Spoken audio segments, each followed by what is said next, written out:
Life management जमणं गरजेचं आहे. का माहिती आहे का? तुमचे कामं खूप आहेत आणि तुमच्याकडे वेळ फार मर्यादित आहे. त्यासाठी ना लाईफला तुम्हाला डिवाईड करायचं आहे. पहिला, दुसरा आणि तिसरा हे 3 टप्पे फार महत्त्वाचे आहेत.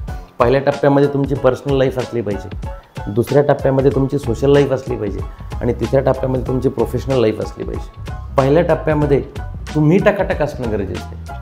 दुसरा, समाजाचा पण एक अविभाज्य भाग आहे म्हणून आपल्यासोबत समाज जुटला पाहिजे, तो सोशल लाईफचा भाग आहे. आणि तिसरा आहे तुमचं प्रोफेशनल, कारण प्रोफेशनल लाईफ हे तुम्हाला ना पैसे देत असते. मग 12 तास पर्सनल लाईफला द्यायची. तुम्हाला माहिती आहे पर्सनल लाईफमध्ये कोण येतं? पर्सनल लाईफमध्ये फक्त तुम्ही एकटेच. तुमची झोप, तुमचा व्यायाम आणि तुमचं अपडेशन थोडं तरी वाचलं पाहिजे रोज. सोशल लाईफमध्ये कोण येतं माहिती आहे का? सोशल लाईफमध्ये तुमची फॅमिली, फ्रेंड्स आणि नातेवाईक. फॅमिलीला जास्त वेळ द्यायचा आहे. का?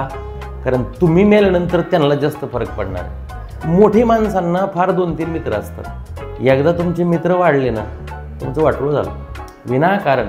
प्रत्येकाशी प्रेमाने वागा, संबंध चांगले ठेवा, पण सगळ्यांनाच एकदम क्लोज करत जाल तर त्याच तुम्हाला त्रास होणार.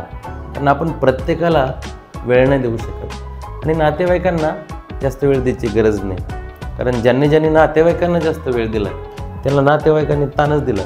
आणि इकडे हा जो विषय आहे प्रोफेशनल लाईफचा, हा कामाचा विषय आहे. इथे तुमची बाकीची जी वेळ आहे म्हणजे इथं 12, इथं 3 तास आणि इकडं 9 तास. इकडं 9 तास तुम्हाला 100% द्यायचे आहेत.